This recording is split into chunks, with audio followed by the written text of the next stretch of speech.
اس آیت کا مضمون یہ ہے کہ دین کے معاملے کے اندر کوئی نرمی نہیں ہے، دین کے معاملے میں کوئی نرمی نہیں ہے۔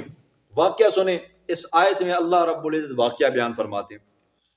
طائف کے قریب ایک بستی تھی، وہاں کے لوگ حضور صلی اللہ علیہ وسلم کے پاس آئے، آ کر کہنے لگے ہم آپ کا کلمہ پڑھنے کو تیار ہیں، لیکن ہماری چند شرطیں ہیں، اگر وہ شرطیں آپ مانتے ہو تو ہم کلمہ پڑھ لیتے ہیں، وغیرہ نہیں پڑھتے۔ پہلی شرط کیا ہے جی؟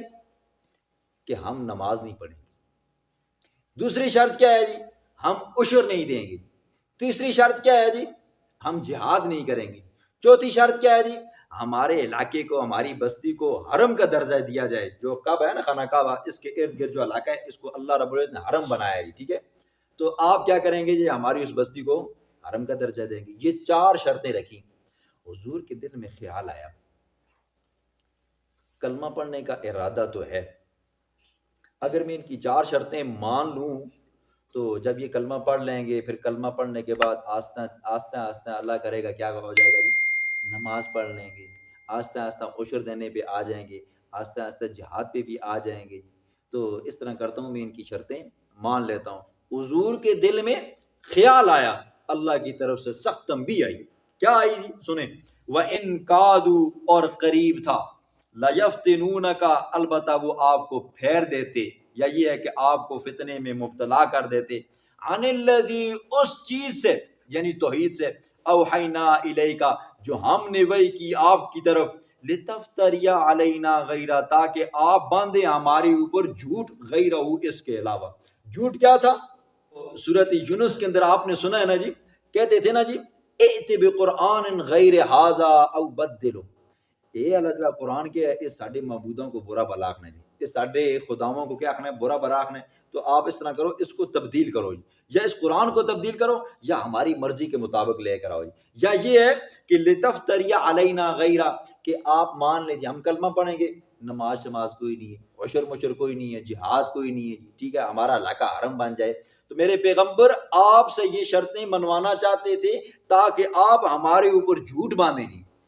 دیکھیں حضور نے دل میں چھوٹی سی نرمی پیدا کی تو اللہ نے کیا فرمایا؟ وَإِذَا لَاتَّخَذُوكَ خَلِيلًا، اگر آپ ان کی یہ چار شرطیں مان لیں گے تو اس وقت یہ آپ کے ساتھ کیا کریں گے جی؟ دوستی لگائیں گے جی۔ دیکھیں آج ہمارے وہ نام نہاد امن والے لوگ جو ہمیں امن کا درس دیتے ہیں، اتحاد کا درس دیتے ہیں، اتفاق کا درس دیتے ہیں، کہتے ہیں وہ آپ کو کچھ نہیں کہتے، آپ ان کو کیوں کہتے ہو جی؟ وہ بیچارے وہ بھی دین کا کام کر رہے ہیں، آپ بھی کر رہے ہو جی۔ دیکھیں قرآن جس کو باطل کہہ رہا ہے تو ہمارے اوپر لازم ہے، فرض ہے، ہم اس کو باطل کہیں گے۔ قرآن جس کو کافر کہہ رہا ہے ہم اس کو کافر کہیں گے۔ یہ قرآن کا فیصلہ ہے، قرآن کا حکم ہے۔ قرآن جس کے بارے میں مسلمان ہونے کا دعویٰ کر رہا ہے ہم اس کو مسلمان کہیں گے، ٹھیک ہے۔ جب قرآن کہہ رہا ہے کہ بھائی فلانا فلانا کافر ہے، فلانا فلانا مشرک ہے، تو ہم کون ہوتے ہیں جی؟ حضور نے تھوڑی سی لچک دکھائی تو اللہ کی طرف سے تنبیہ آئی۔ آگے آپ تنبیہ سنو گے، یقین مانو پاؤں کے نیچے سے زمین بندے کی نکل جاتی ہے۔ آج ہوتا ہے نا جی، یہ ہمارے پاس ساتھی ہوتے ہیں نا، تبلیغ والے بھی ساتھی ہوتے ہیں، وہاں سے وہ لے آتے ہیں خوشبو، مسواک شسواک، بدتیوں کے پاس جاتے ہیں، مشرکوں کے پاس جاتے ہیں نا جی، ان کو سلام دعا کرتے ہیں اور جا کر ان کو خوشبو بھی دیتے ہیں اور ان کو مسواک بھی دیتے ہیں۔ وہ کہتے ہیں جی آپ ہی تو دین کا کام کر رہے ہو جی، یہ مثالیں مسولے لگا کر، تو وہ تو کہتے ہیں ہاں فلانا بندہ جی وہ ساڑھے نو بڑا خوش ہے جی۔ یہ ہوتا ہے نا، طارق جمیل صاحب بھی ہوتے ہیں، اب وہ کہتے ہیں یہ بھی ٹھیک ہیں، وہ بھی ٹھیک ہیں، وہ بھی دین کا کام کر رہے ہیں، یہ بھی دین کا کام کر رہے ہیں۔ اللہ اپنے پیغمبر کو کہتا ہے میرے پیغمبر اگر آپ ان کی چار شرطیں مان لیں گے تو وَإِذَا لَاتَّخَذُوكَ خَلِيلًا، آپ تو ان کے یار بن جائیں گے، دوست بن جائیں گے۔ آگے اللہ نے فرمایا وَلَوْلَا أَن ثَبَّتْنَاكَ، اگر ہم ثابت قدم نہ رکھتے آپ کو، لقد کتا، البتہ تحقیق قریب تھا کہ ترکنو، آپ مائل ہو جاتے ان کی طرف، شیئن قلیلا، تھوڑا، اذا لأذقناک، پھر جب آپ ان کے ساتھ مائل ہو جاتے، آپ ان کی شرط مان لیتے تو پھر کیا ہوتا؟ اذا لأذقناک، میرا سونا محمد رسول اللہ، پھر اس وقت ہم آپ کو چکھاتے ضعف الحیات، دنیا میں ڈبل عذاب، وضعف الممات، اور مرنے کے بعد ڈبل عذاب، ثم لا تجد لك علینا نصیرا، میرا پاک پیغمبر پھر تو نہ پاتا اپنے لیے ہمارے خلاف نصیرہ، کوئی مددگار۔ اللہ اپنے پیغمبر کو کہتے ہیں دین کے معاملے میں نرمی کر کے ان کی یہ شرطیں مان کر ان کے ساتھ دوستی جاری اگر تو لگاتا تو میرا پاک پیغمبر ٹھیک ہے تو میرا حبیب ہے، تو میں کیا کرتا، میں تجھے دنیا میں ڈبل عذاب دیتا اور آخرت میں بھی تجھے میں ڈبل عذاب دیتا۔ اللہ جب اپنے پیغمبر کو کہتا ہے میں تمہیں ڈبل عذاب دوں گا دنیا میں بھی اور آخرت میں بھی، تو خود سوچو اگر اس کا امتی یہ دو رنگیاں کرے جی، ادھر کے بھی حلوے کھائے اور ادھر کے بھی چاول کھائے، ان سے بھی تحفے تحائف لے اور ان کے بھی لے، ان کو بھی کہے تم بھی ٹھیک ہو، ان کو کہے تم بھی ٹھیک ہو، پیٹ ادھر سے ادھر جا رہا ہو جی، پھر ایک کے ساتھ بھی جاری ہو، دوستی ہو، اور کہے کہ بھئی ہاں وہ بھی ٹھیک ہے ہم بھی ٹھیک ہیں، بس دین کا کام کرتا ہے تو کرنے دو جی، بس روٹی روزی لگی ہوئی ہے تو لگنے دو۔